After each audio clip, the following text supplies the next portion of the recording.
In today's video, I'll show you how you'd be able to end songs with Echo Reverb in Davinci Resolve.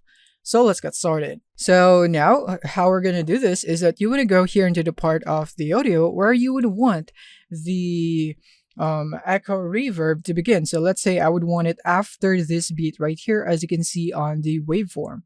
So I would want to trim it down just like that.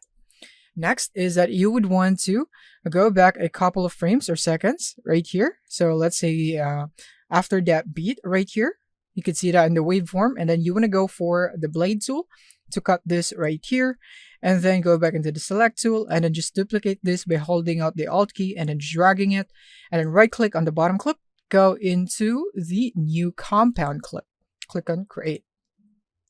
Now you want to right click here and click on open in timeline. And once you're here, you want to duplicate this again, alt key, then drag it, then go and extend it just like that.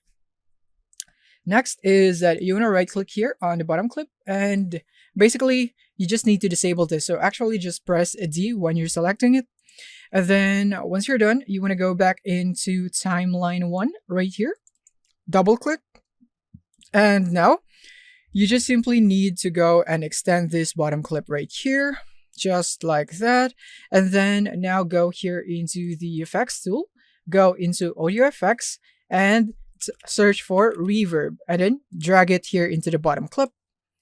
And then now you just simply would want to go here, you want to expand this room right here, maybe like that right here. So make sure that the height is enough. And yeah, now once you are done with that, the next thing that we are going to do is we are going to go set the reverb right here into the maximum value, just like that, maximum. There it is. And now we can go and exit. And then let's hear our reverb.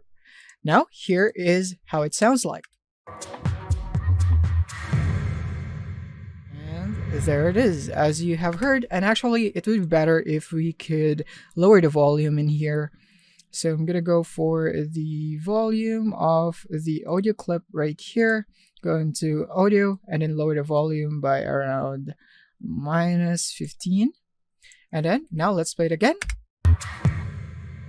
And that is actually much better. One more time.